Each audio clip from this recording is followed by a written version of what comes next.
footage is from the 1970 season, and the 5 best running backs are based solely upon rushing yardage. Number 5 is Larry Csonka. His dad told a story of when Larry was age 3. Quote, "I can remember hearing our family dog bark and going outside to see what was happening. There sat Larry with one of the dog's legs in his mouth. I asked him why he was biting the dog. Larry answered, 'He bit me first.'" Drafted out of Syracuse in the 1968 first round, Csonka was a battering ram who made the first of 5 straight Pro Bowls for the 1970 season. His 874 rushing yards was 5th best in the NFL. By the end of the 1970 season, he had sustained his 8th broken nose, which probably led the NFL.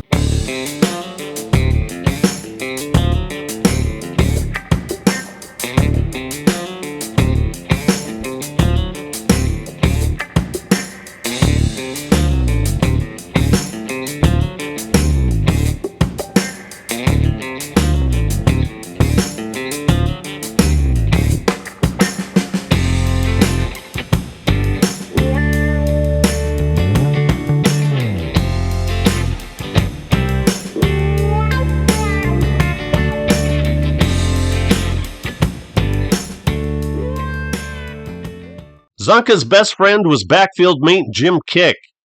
Paul Newman and Robert Redford starred in a 1969 film entitled Butch Cassidy and the Sundance Kid. Larry was Butch Cassidy, and Jim Kiick was the Sundance Kid.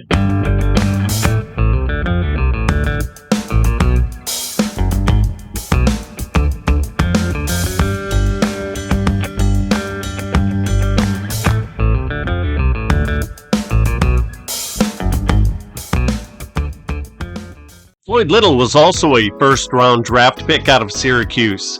He and Csonka shared carries during the 1966 season. They may have been the first Thunder and Lightning running back combination, with Csonka being the Thunder and Little providing the Lightning.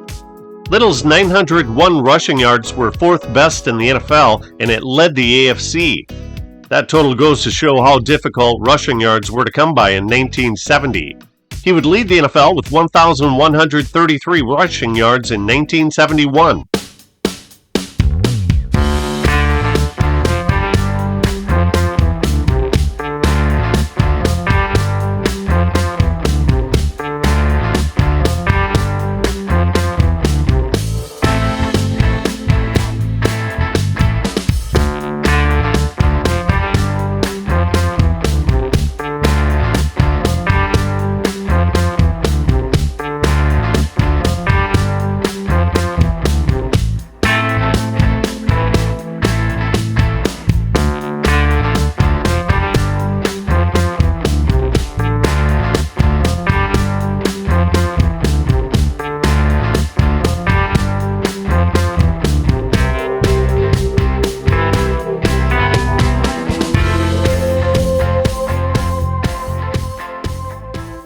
Opposing defenses keyed on Little due to Denver's awful passing game.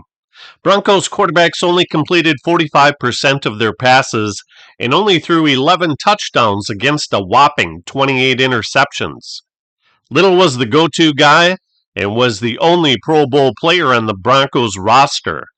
Floyd Little was Denver, and that's the reason he was nicknamed the franchise.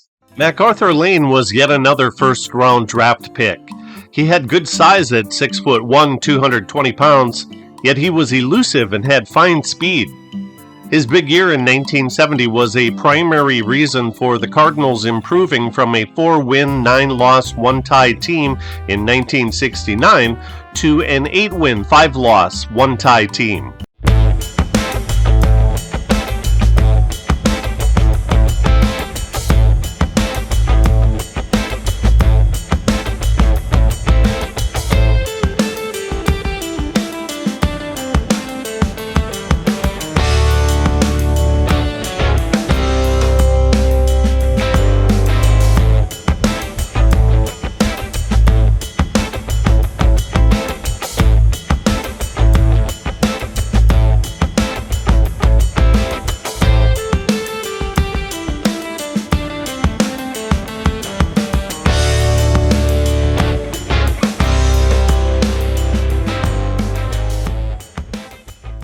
Lane was also a terrific receiver. He led the NFL in 1976 with 66 receptions. His specialty was catching screen passes and turning them into long gainers. In 1970, he caught 32 balls and averaged 11.4 yards. That's better than some wide receivers in today's game and huge for a running back in any era.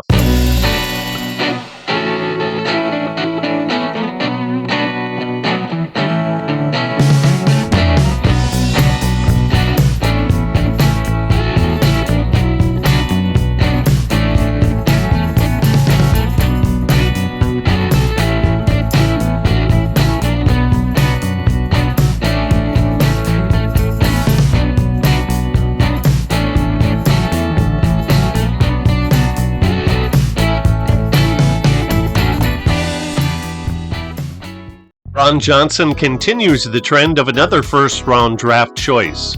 He went to Michigan, and his brother Alex won the 1970 batting title, the first right-handed hitter to do so in the American League since Joe DiMaggio. The Browns drafted Ron and traded him to the Giants with linebacker Wayne Meelan and defensive tackle Jim Kanicki for wide receiver Homer Jones. Johnson paid instant dividends and helped turn around a 6-win, 8-loss 1969 Giants team and make them a 9-win, 5-loss team in 1970. Despite having an outstanding season, however, he led the NFL in a few categories. He only received 1 out of 81 votes for the NFL MVP award.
Larry Brown was the only top 5 running back not drafted in the first round.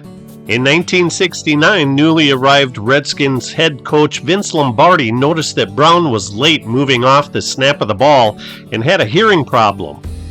After getting approval from the league, a sound amplification piece was inserted into Brown's helmet to solve the issue.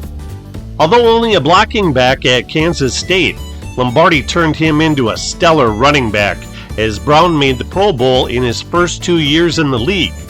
In 1970, he made first-team All-Pro, and in 1972, he was the NFL's most valuable player.